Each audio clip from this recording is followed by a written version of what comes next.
Welcome back dito sa channel natin. Andito tayo ngayon sa Circuit Makati. Magbibigay tayo ng update sa mga latest na development na ginagawa dito.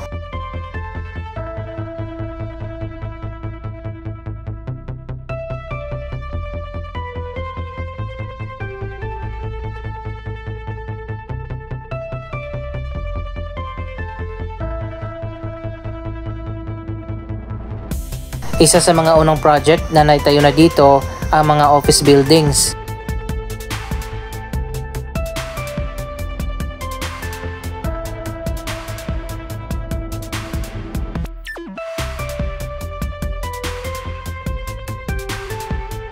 Para sa mga hindi pa nakakaalam, ang Circuit Makati ay ang dating Santa Ana Racetrack. Dito nakatayo dati noon ang hipodromo, ang karirahan ng kabayo.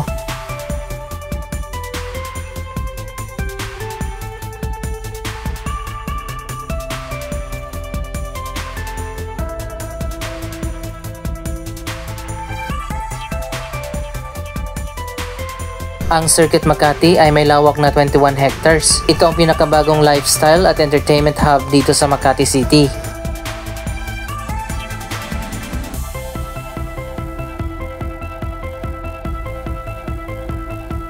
Isa sa mga proyektong naitayo na rin dito ang Ayala Mall Circuit.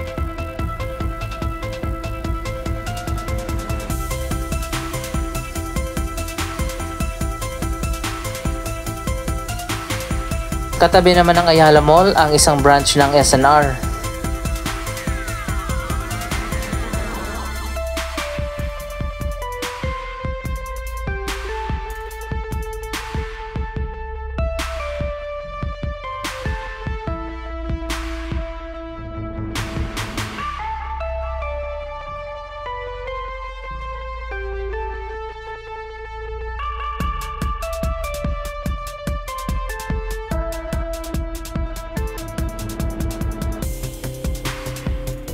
Nandito rin sa Circuit Makati ang Samsung Performing Arts Theater.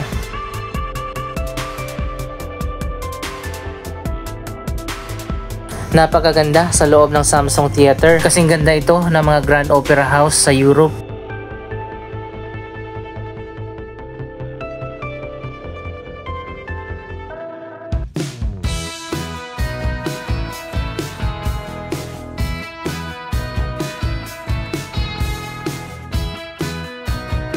Pagpasok mo pa lang dito sa loob ng mall, bubungad kaagad ang giant Christmas tree.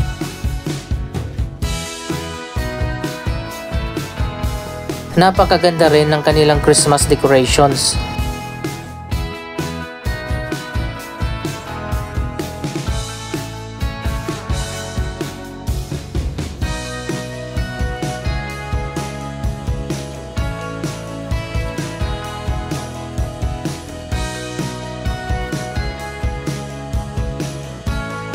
Ang Ayala Mall Circuit ay isang indoor-outdoor na shopping complex.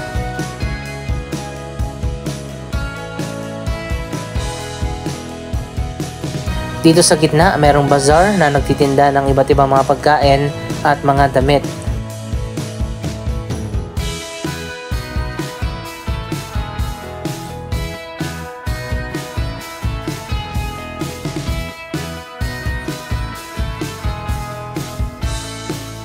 Nasa gitna ng mall ang tinatawag na Circuit Lane. Ito ay isang linear park na may mga pocket gardens, sitting areas, water fountains, art installations at marami pang iba.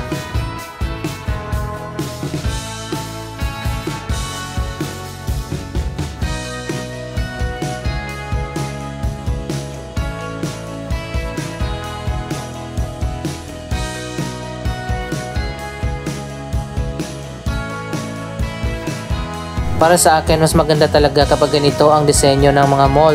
May mga open spaces at park garden.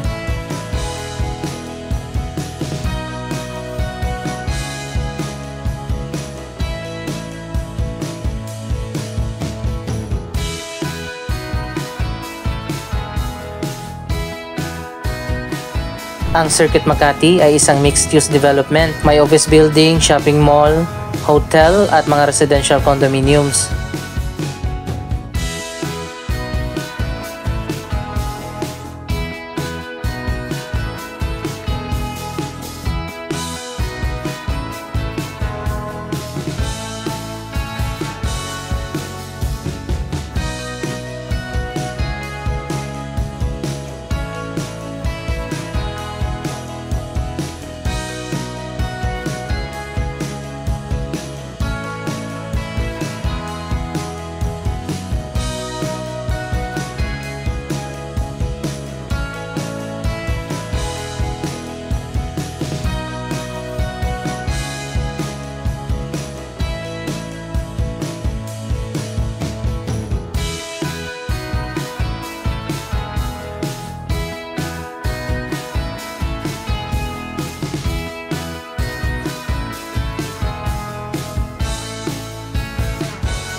May mga pocket garden din dito sa stairs. Overlooking naman yan doon sa kabilang side ng Circuit Makati na ongoing pa ngayon ang development.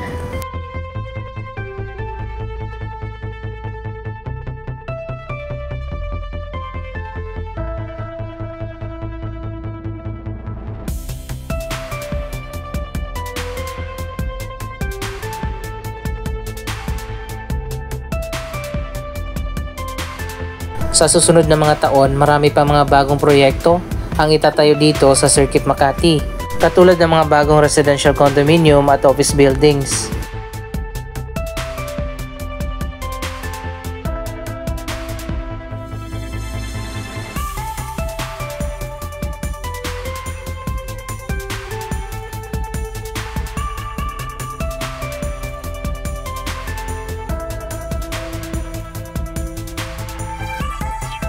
Ito naman ang view dito sa kabilang side ng Circuit Makati. Makikita natin dito ang The Blue Pitch, isang artificial na football field.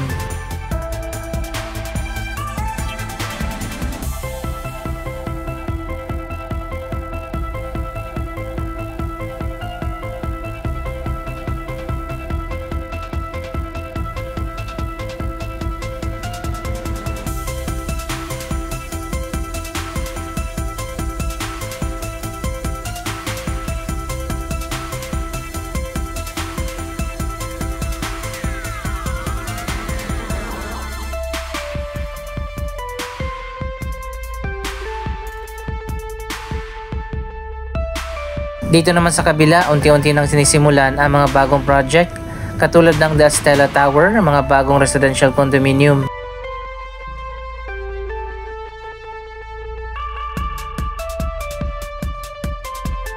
So ayan guys, simulan na ang construction sa mga bagong residential tower na itatayo dito.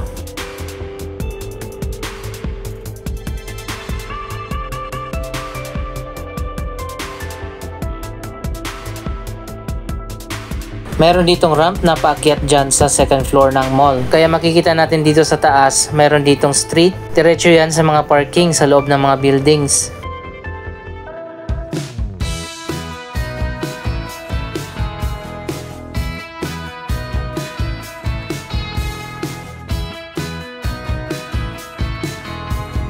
Kapag nandito ka nga sa taas, para kang nasa ground level.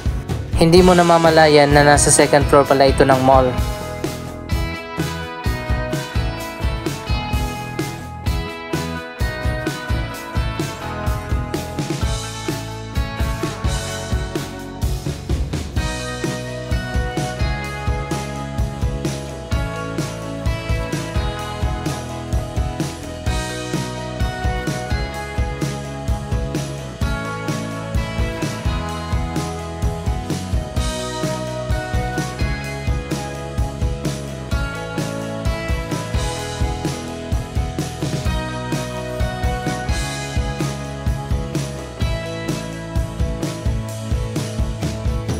Ang ganda ng mga bagong luxury condominiums dito sa Circuit Makati. Malapit na rin matapos ang mga condominium na yan. Andito na tayo sa roof deck ng mall kung saan makikita natin ang napakagandang view ng skyline ng Makati City.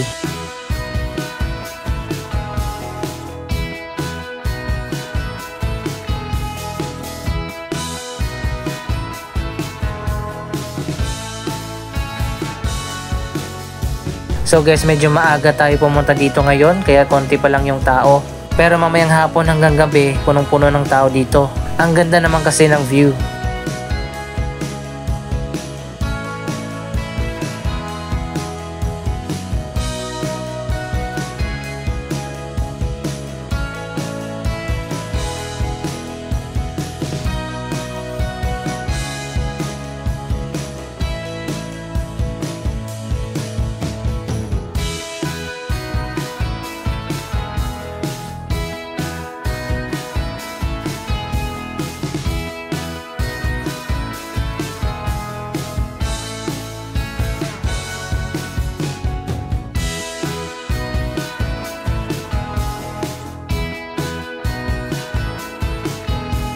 Para na rin siguro sa security na mga pumupunta dito, kaya nilagyan ng halaman, baka may mahulog o di kaya may tumalon.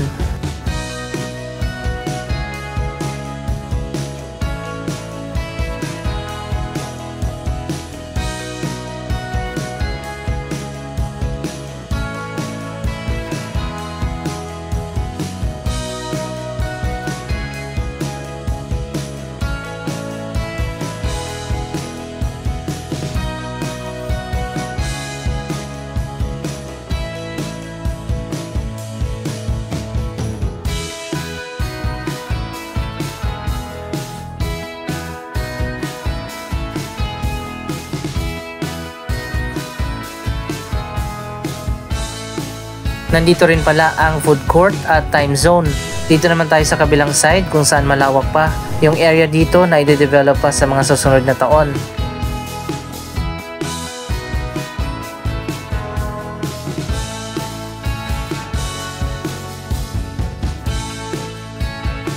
Papunta naman tayo doon sa likod ng Circuit Makati kung saan merong Riverside Park.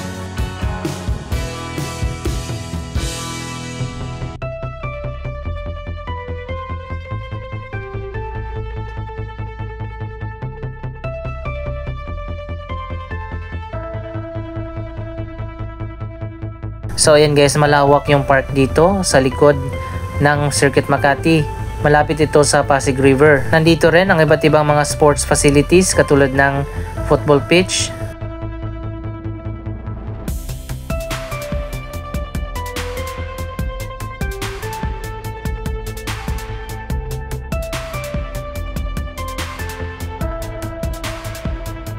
may skate park din dito, at doon naman sa unahan ang Globe Circuit Grounds kung saan ginaganap ang mga concert.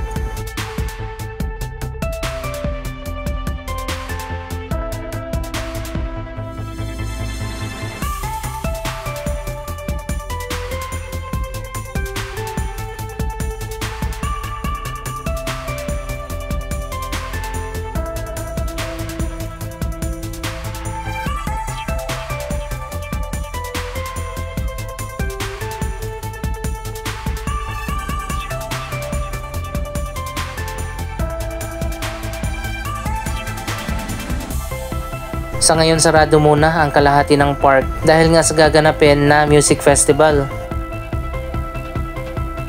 Andito na tayo sa boundary ng Circuit Makati, ang Pasig River.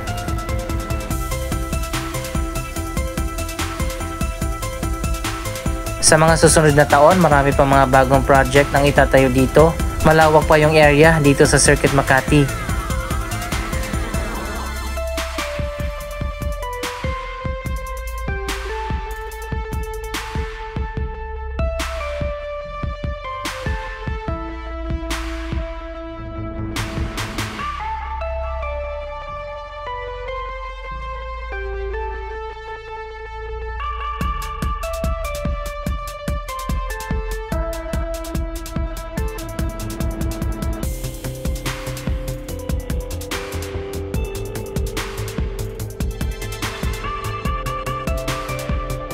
Anong masasabi nyo sa mga bagong development dito sa Circuit Makati?